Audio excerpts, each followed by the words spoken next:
Dark Master. I'm so excited to be able to speak to you this way. Yes. Please forgive me for tying you to the bed.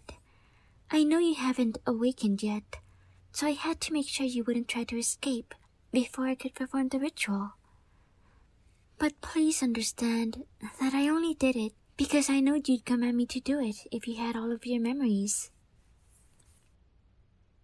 Well, if you had your memories, you wouldn't have to command me to. Well, you get what I mean. Of course. How silly of me. Forgive me, Dark One. I'm sure you must be very confused. Allow me to explain to you why I brought you here. You see, I'm your most loyal devotee. Well, at the moment, I'm your only devotee. It all started several years ago. At that point of my life, things were less than ideal. I was having no luck with my love life. I couldn't hold a job for very long, and my relationship with my family was strained. One night, I ate some food that was more than a little old. I was short on funds, so I didn't want to waste anything. That night, I had a vision. Most simple-minded mortals would say it was food poisoning-induced fever dream, but I know better. In that vision, I learned of the Forgotten Ones, ancient gods who lay dormant, but would one day awake and remake the world to their liking. Of all the Forgotten Ones, one stood out to me. Kenji, the ruler of the night. The very next day, I laid aside all of my petty worldly sorrows and established a cult in honor of my master of darkness. Oh, it was so liberating. From that day forward, I didn't have to worry about anything except spreading devotion to Kenji. Although it hasn't been going very well, I'm honored that I was blessed with such knowledge. But being the only one to see that vision means that everyone I talk to about it won't believe me. They all say there are better ways of disappointing your parents, or, hey, you should write a book about that. Anyways, one day I was passing out pamphlets when I saw something just as amazing as that vision. It was you. You were just standing there, waiting to meet someone.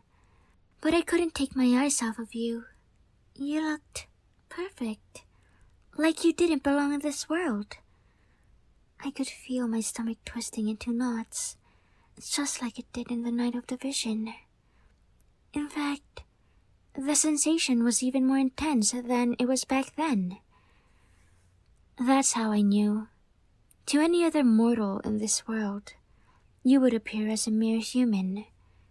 An amazing, wonderful, perfect human. But just human. But I know the truth. You are Kenji incarnate, simply taking the form of a person. Shh. I know. I know you don't think you're Kenji.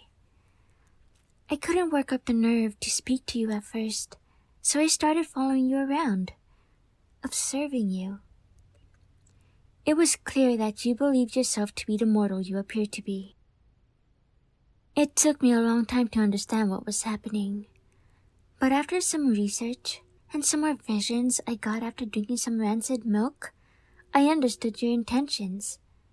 You had to take this form to slip past Gaitra, your older sister, and Orig, your younger brother.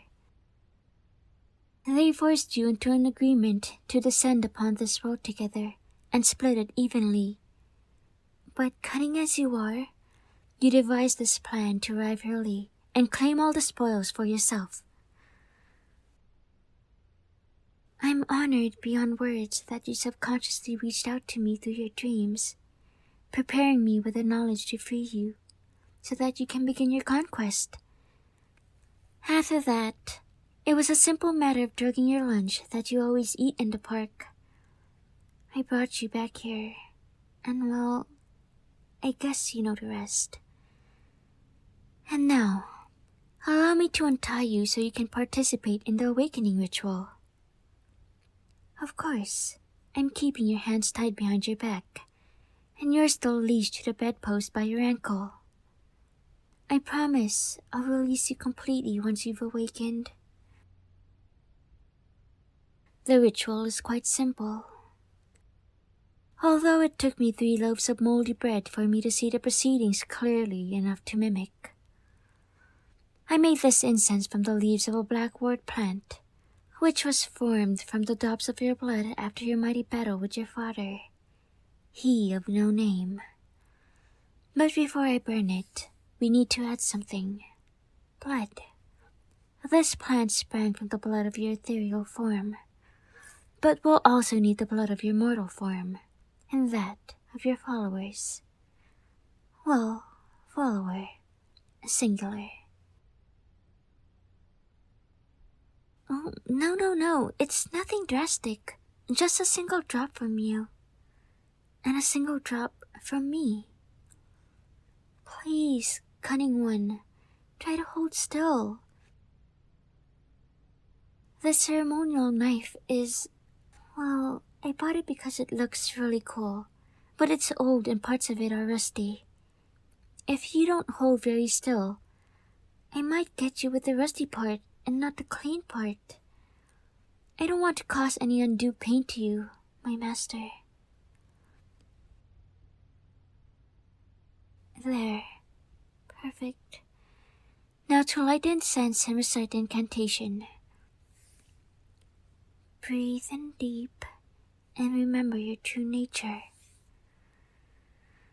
Oh, Kenji, ruler of night, keeper of darkness, the one who lives unseen. Since before time you have skulked and lied and manipulated from within the true shadow. The time is at hand for you to hide no more, but to bring out the age of midnight. Darkness shall fall, and you will walk brazenly and openly among mortal kind. Your rule shall be wise and great and terrible, and all shall live under your shadow, as you lived under ours. Awake, mighty Kenji. Well, nothing really feels different. Shouldn't your mortal form melt away, revealing your glorious visage? What about all your dark minions wriggling out of the shadows? Something, anything. I don't understand. That should have worked. I'm sure of it. Was the black word closely related enough to your ethereal body? No, that can't be. It sprang from your very blood. There couldn't possibly be a closer connection. Was this my fault? Am I not devoted enough?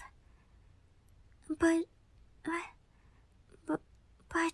I live for you. Breathe for you. How could I not be enough? Huh? You think that maybe you're not really Kenji? No, that can't be right. I mean, the way I feel when I look at you. What else could cause such feelings? I mean, when I'm near you, my thoughts get all jumbled, and my heart feels like it's going to leap out of my mouth.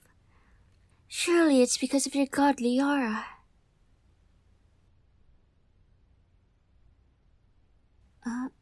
Crush? No, that is not it at all. This is way beyond just infatuation. I mean, it's even more than love.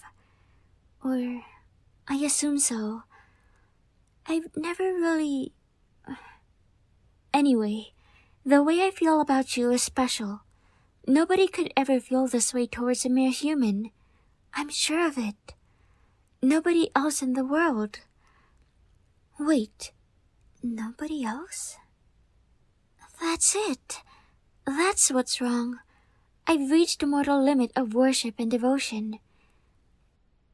Divine form couldn't simply be awakened by one mere mortal, no matter how zealous.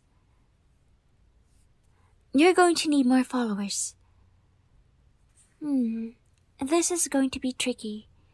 I've been trying to spread word of your glory, but I haven't gotten any bites yet. It's due to my own lowly nature, I'm afraid. I've never been very charismatic. But I'll just have to try harder. I've been giving people pamphlets and things, but maybe I should get more aggressive. I know, I'll go door to door. I bet loads of people would want to join if I go to them where they live. I mean, who wouldn't want to take time out of their day to listen to a carefully prepared speech from a stranger out of the blue? Okay, I'm going to have to work this all out. In the meantime, please get back to bed so I can tie you back down. Please don't give me that look, devious one. I should be the one groveling at your feet, not the other way around. And besides, surely you understand the importance of all this, even without your memories. I was only able to capture you by taking advantage of your currently limited senses. Now that you're aware of me, I couldn't possibly hope to outwit the great trickster. I'd never be able to get you back here again. Alright then, I'll just have to put you back myself. I know I look petite, but I'm actually pretty strong. Come here. Stay, please. This is for you, my lord. Much better. Since you'll be staying here a while, I'll be sure to get some more comfortable pillows and sheets. Don't worry, Master. You'll be free of your fleshy prison soon. Oh, and before I go, I just wanted to say, just remember that no matter how many followers you get, I'll always be your most loyal of servants. I'll always be here to serve you, oh glorious one.